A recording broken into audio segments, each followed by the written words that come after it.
Une chose nous frappe. Les foules viennent à Jésus. Elles l'écoutent, voient ce qu'il fait et comment il vit. Pourquoi donc comprennent-elles si rarement, pour ne pas dire jamais, ce qu'il veut réellement, ce qui lui tient passionnément à cœur? Elles viennent à nuit avec leurs idées, leurs attentes, avec lesquelles elles exigent qu'il soit d'accord. Toutes les questions qu'elles se posent, tous les étonnements qu'elles éprouvent, ne les ouvrent pas suffisamment pour qu'elles sortent d'elles-mêmes et croient en lui. À cela s'ajoute le fait que les autorités officielles se prononcent contre Jésus.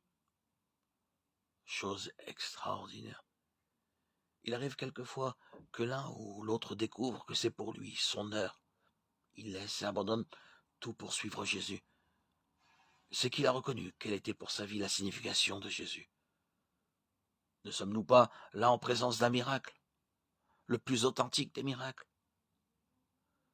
Comme l'activité et l'enseignement de Jésus ne correspondent pas aux idées de la foule, la plupart des gens ne cessent de se poser la question. Mais qui donc est-il? Beaucoup sont portés à croire qu'il a partie liée avec le démon. Pour Jésus, les miracles et les signes sont au service de sa parole. Ce sont des moyens permettant de découvrir ce qu'il est, de la trouver, c'est-à-dire de croire en lui, et par lui, en Dieu. Jésus exige toujours la foi. Crois seulement, ou tout est possible à celui qui croit. Marc 5, 36. Jésus demande que l'on croie qu'il est envoyé par Dieu pour annoncer aux hommes, par ses paroles et par ses actions, l'amour de Dieu. Il demande que l'on croie que Dieu parle par lui. Celui qui croit en Jésus croit en son message.